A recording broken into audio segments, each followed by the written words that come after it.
আমরা ধিক্কার জানাচ্ছি, কারণ এই ধরনের বিচার প্র্যাকটিক্যালি হচ্ছে বিচারের নামে প্রহসন। মূল যারা অপরাধী, প্রকৃত অপরাধী, তাদেরকে আড়াল করার জন্যই এই ধরনের ঘটনাগুলো ঘটানো হয়েছে। এটা গট আপ গেম।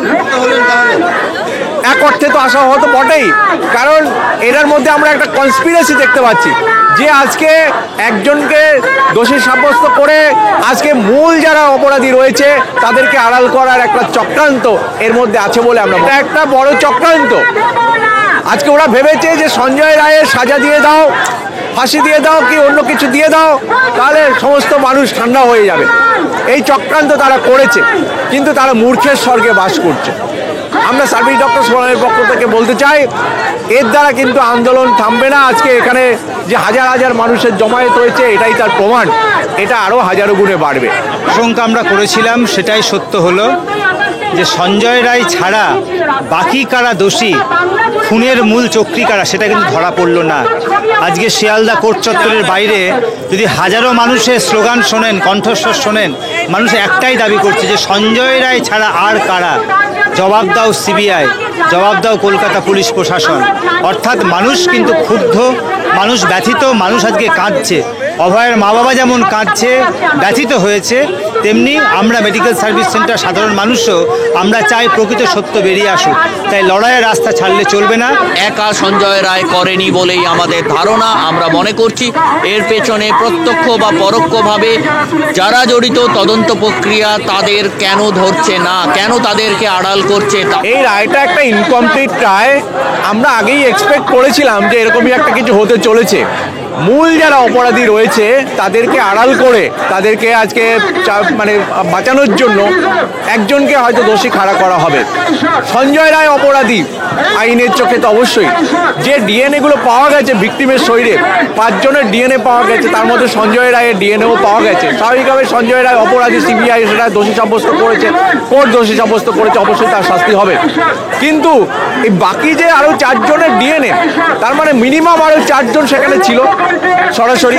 এবং এই 68 জনের যে সিসিটিভি ফুটেজে যে মুভমেন্ট দেখা যাচ্ছে, তাহলে এরা তো ওখানে উপস্থিত ছিল এই ঘটনাটা ঘটানোর সময়। তাহলে তাদের সম্পর্কে এই বিচারের রায়ে কি কথা বলা আছে এইটা আমরা দেখলাম, একটা কথাও উল্লেখ নেই। এই জন্য আমরা ধিক্কার জানাচ্ছি, কারণ এই ধরনের বিচার প্র্যাকটিক্যালি হচ্ছে বিচারের নামে প্রহসন। মূল যারা অপরাধী, প্রকৃত অপরাধী, তাদেরকে আড়াল করার জন্যই এই ধরনের ঘটনাগুলো ঘটানো হয়েছে। এটা গট আপ গেম।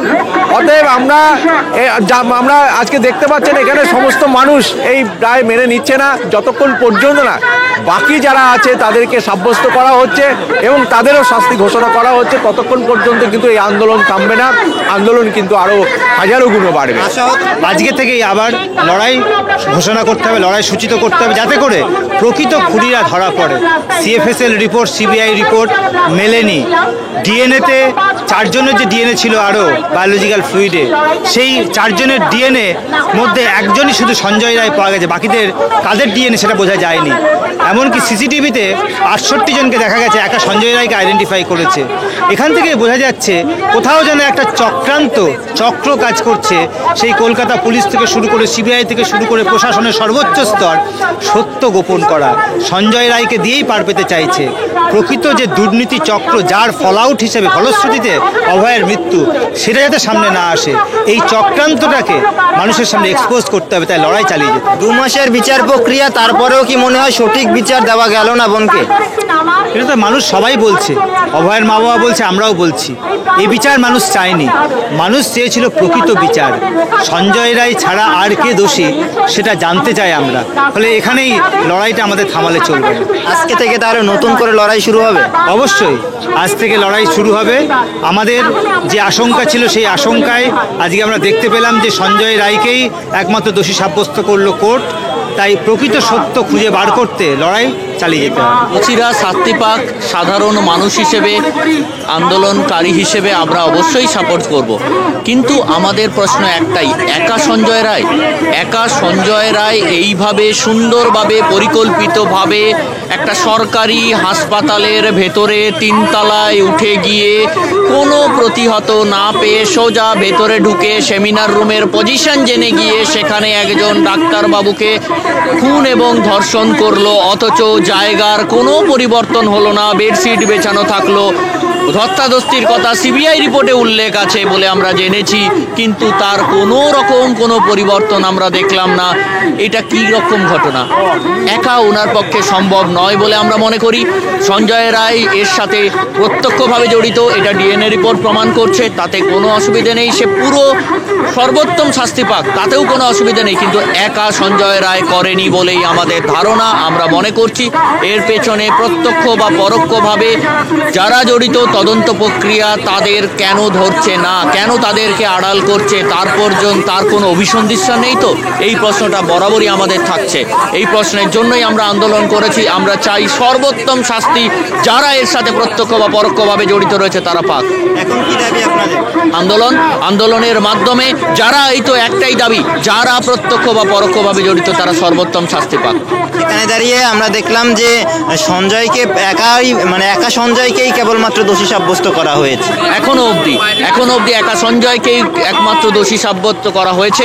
এটাতেই আমরা তীব্র প্রতিবাদ জানাই যে একা সঞ্জয় রায়ের মোটিভ কি, কেন সে ওখানে গেল, তার কি কারণে সে এইরকম একটা নক্কারজনক ঘটনা ঘটালো, আর তাকে কে এই এন্ট্রিটা করিয়ে দিল, কিভাবে সে জানলো সেমিনার রুমে একজন ডাক্তার, কর্মরত ডাক্তারের পজিশন, সে তো যেখানে খুশি থাকতে পারতো, সে তো কর্তব্যরত অবস্থায়, তাকে কে এই সুযোগটা করিয়ে দিল? এই অনেকগুলো প্রশ্ন তথ্য প্রমাণ লোপাটের প্রশ্ন। 14ই আগস্ট কারা এসেছিল প্রশ্ন, 14ই আগস্ট এসে তারা ভাঙচুর করে কেন সেমিনার রুম খুঁজছিল প্রশ্ন, কেন ক্রাইম সিনের পাশে চেস্টের ডাক্তারি রুম ভাঙা হলো প্রশ্ন, কেন অর্থোপেডিক ওটি বন্ধ করে রাখা আছে। প্রশ্ন তো অনেক, অভয়ার বাবা মা প্রচুর প্রশ্ন করেছেন, আমরাও 20খানা প্রশ্ন হাতে নিয়ে এখনো দাঁড়িয়ে আছি, কিন্তু তার উত্তর কোথায়, কে দেবে তার উত্তর? এই উত্তরগুলো পরিষ্কার হওয়া দরকার, তাহলেই আসলে বোঝা যাবে সঞ্জয় রায় একা কোন মোটিভ নিয়ে গিয়েছিল, নাকি সঞ্জয় রায়কে কেউ রাস্তা পরিষ্কার করে দিয়েছিল কোনো বৃহত্তর দুর্নীতিকে ঢাকার জন্য। আপনি বলছেন এখনো অবধি সঞ্জয় একা দোষী, তার মানে আগামী দিনে আরো দোষীরা বের হবে? আমরা মনে করি আন্দোলনের তীব্রতা যত বাড়বে তত আরো সংখ্যক মানুষ এই বিচার ব্যবস্থার আওতায় আসবে।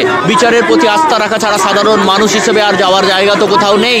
বিচারের ওপর পূর্ণ আস্থা রেখেই বলতে চাই যে আমাদের ধারণা এখনো অবধি সাপ্লিমেন্টারি চার্জশিট দ্রুততায় প্রকাশ করা হোক, এবং প্রকাশ করে যারা এর সাথে প্রত্যক্ষ বা পরোক্ষভাবে জড়িত তাদেরকে ধরা হোক।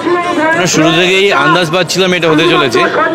সঞ্জয় রায়কে একমাত্র সাজিয়ে গুছিয়ে নাটকীয়ভাবে দোষী সাব্যস্ত করা হলো, এটা হওয়ারই ছিল। সিবিআই যেভাবে তদন্ত করছিল প্রথম থেকে, তারা যে চার্জশিটটা দিয়েছে তাতে ইনকমপ্লিট ছিল। তারা একটা কমপ্লিট চার্জশিট দেবে সেরকম কথা ছিল। অতি সম্প্রতি যে রিপোর্টগুলো সামনে এলো, সিআইএসএফএল রিপোর্ট, এমআইএমবি রিপোর্ট, সিএফএসএল রিপোর্ট এবং ডিএনএ রিপোর্ট, তা থেকে পরিষ্কার অভয়ার শরীরে কমপক্ষে 5 জনের ডিএনএ ছিল। তার মধ্যে সঞ্জয় রায় একা হতে পারে, 2 নম্বর হতে, এবং ওই ক্রাইম সিন নয়, ওই সেমিনার রুম, তার মানে অন্য কোনো জায়গায় ক্রাইমের ঘটনা ঘটেছে, অন্য কেউ যুক্ত আছে। এই সমস্ত প্রশ্নের উত্তরগুলো কিন্তু সিবিআই দেয়নি।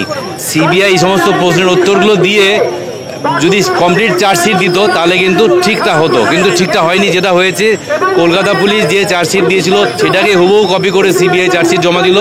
তার ভিত্তিতে একমাত্র সঞ্জয় রায়কে দোষী সাব্যস্ত করলো এবং সোমবার হয়তো শাস্তি ঘোষণা করবে। আমরা এটা চাইনি।